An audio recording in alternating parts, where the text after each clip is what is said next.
Kemas Andi Syarifuddin menjadi pewaris ke-7 Al-Quran bersejarah berlapis emas, di mana hingga kini Al-Quran dan manuskrip naskah kuno Palembang tetap dijaganya dengan baik di kediamannya.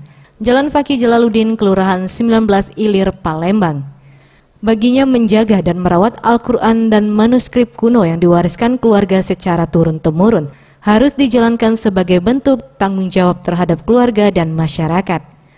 Dirinya menjelaskan Al-Quran manuskrip kuno peninggalan zaman Kesultanan Palembang Darussalam yang berusia kurang lebih 200 hingga 300 tahun. Kebanyakan catatan tangan dari tulisannya itu ditulis pada tahun 1700-an. Kemudian ada mushaf Al-Quran yang berciri khas Palembang. Dirinya menjadi pewaris Al-Quran tersebut sejak tahun 1990 ketika masih menempuh pendidikan di perguruan tinggi. Al-Quran ini merupakan peninggalan penghulu Kesultanan Palembang.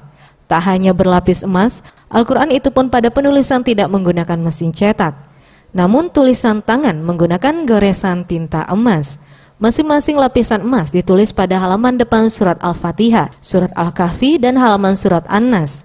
Alhamdulillah saya ini mendapat amanah dari keluarga, terutama dari kakek-kakek saya dulu, ini kan waris dari beliau.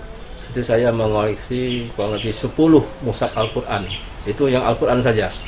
Selebihnya itu ada naskah atau manuskrip, lebih kurang ada 100 naskah.